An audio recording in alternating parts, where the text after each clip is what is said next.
আজাদ হোসেন, নাম দিল আজাদ মল্লিক, এবং তার হাতেই সচিত্র পরিচয়পত্র, পাসপোর্ট, এই সমস্ত কিছু চক্রের কাজ। ব্যাংকে পাওয়া গেল 2 কোটি টাকা।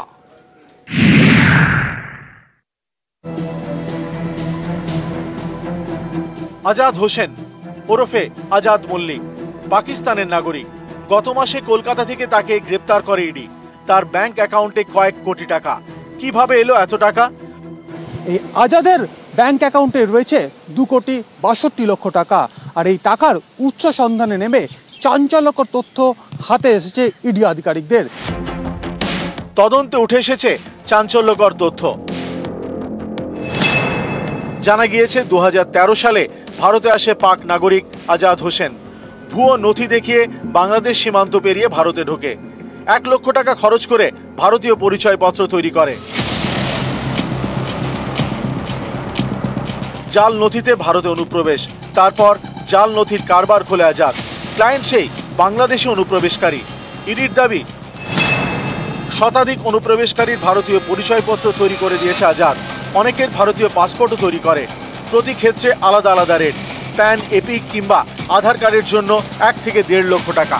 আর আজাদের মাধ্যমে পাসপোর্ট করতে খরচ কমপক্ষে 2.5 লক্ষ টাকা।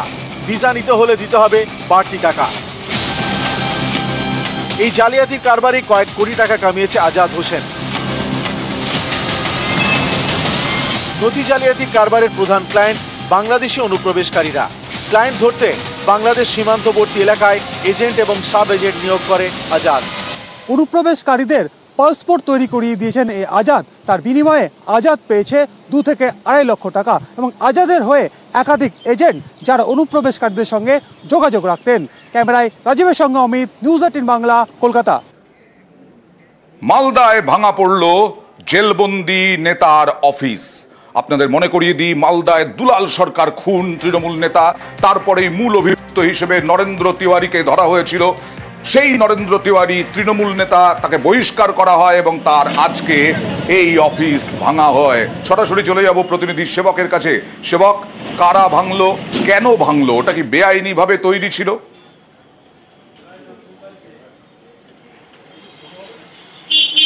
তুমি দেখো, রেলের জমিতে এই অফিস উচ্ছেদের জন্য এর আগেই কিন্তু নোটিশ দিয়েছিল রেল কর্তৃপক্ষ। শুধু এই অফিস নয়, ওই এলাকা মালদায় ঝলঝলিয়া এলাকা, সেখানে সব মিলিয়ে 180টিরও বেশি জবরদখল, সেগুলিকে কিন্তু উচ্ছেদের নোটিশ দেওয়া হয়েছিল।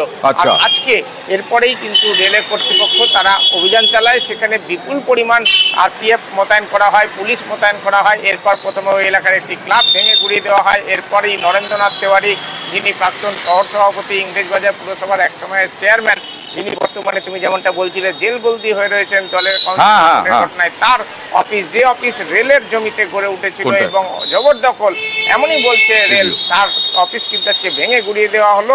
আর এই এলাকায় এই নিয়ে উত্তেজনা তৈরি হয়। যদিও এলাকার লোকজন বলেছেন যে এরপর কিন্তু অনেক দোকান রয়েছে, অনেক বসত বাড়ি রয়েছে, যেগুলিকে উচ্ছেদের নোটিশ দেওয়া হয়েছে, সেগুলিতে কোনো রকম উচ্ছেদ অভিযান চালানো হলে তা রক্ষা হবে। আর আজকে কিন্তু আরও বেশ কিছু অভিযানের পরিকল্পনা ছিল রেলের, কিন্তু স্থানীয়দের বাধায় শেষ পর্যন্ত স্থগিত হয়ে যায় এই উচ্ছেদ অভিযান। তবে আজকে এলাকার ক্লাব, আর তুমি যেমনটা বলছিলে যে স্থানীয় নেতার, জেলবন্দি নেতার ক্যাম্প অফিস বা কার্যালয়, অস্থায়ী কার্যালয়, তা কিন্তু আজকে ভেঙে। বেশ, রেল তো অনেক কিছু বলছে, কিন্তু গরিব মানুষগুলো যাবে কোথায়? এতদিন ধরে তারা এখানে আছে। ফুটপাতে কিছু দোকান আছে, আর গরিব মানুষ কিছু ঘর করে থাকে। কতদিন ধরে আছেন এরা? প্রচুর দিন ধরে। আমার ছোটবেলায় জন্ম এখানে, আমি জন্ম থেকে বড় হয়ে দেখছি তারা আছে। গত মাসেই নোটিশ চালু করেছিল। আজকে 3 তারিখ, আজকে ভাঙার ডেট ডিক্লেয়ার করেছিল রেল। আজকে রেল এসছে। কতটা উদ্বেগে আছেন? উদ্বেগে তো থাকতে হবে, এতগুলো মানুষ কোথায় যাবে? প্রচুর মানুষ সমস্যায় পড়বেন এবং প্রচুর মানুষের কর্মসংস্থান হারাবে। আমাদের বক্তব্য আমরা বলেছি যে অল্টারনেট ব্যবস্থা, এটা তো দেশের মানুষ, মঙ্গল গ্রহ থেকে হট করে চলে আসেন এখানটায়, দীর্ঘদিন ধরে এখানে বসবাস করছেন। এরা এখানকার মানুষ, এখান থেকে ছোট থেকে বড় হয়েছে। রেলের কাছে আমাদের আবেদন যে তারা এদের বিকল্প ব্যবস্থা না করে তারা যাতে উচ্ছেদে না যায়। আমরা একটা উচ্ছেদ করতে দিব না, একটা পরিবার, একটা দোকানদার কাউকে উচ্ছেদ করতে দিব না। মেদিনীপুরের শপিং মলগুলোতে কি অবস্থা? ফায়ার লাইসেন্স নেই, এরকম ভাবেই ব্যবসা করছে ওই শপিং মলগুলো।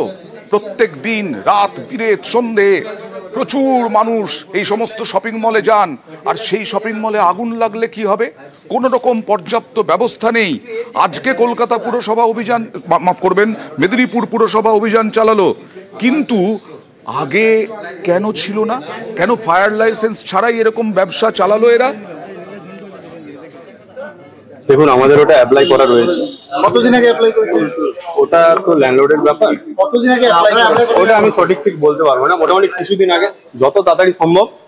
পৌরসভা বললেন, স্যারও বললেন, চেয়ারম্যান স্যার, যত তাড়াতাড়ি সম্ভব আমরা চেষ্টা করছি ওটা আপডেট করে। দেখুন, শয়ে শয়ে মানুষ আসেন প্রতিদিন, তাদের কাস্টমাররা তাদের এখানে মার্কেটিং করতে। তো আমরা আজকে পৌরসভা থেকে আমাদের ফায়ার অফিসার, যিনি আমাদের পৌরসভার আছে, ইলেকট্রিক্যাল অফিসার আছেন, আমাদের স্যানিটারি ইন্সপেক্টর আছেন, লাইসেন্স দপ্তরের অফিসাররা আছেন, আমাদের সিআইসি কে নিয়ে আমরা এসে ওনাদের কাছে দেখতে এলাম যে আপনাদের এখানে যে সমস্তগুলো যেন ঠিক মেনটেন হয়। তো সেগুলো যেগুলো নেই সেগুলো যাতে করে নিতে বললাম।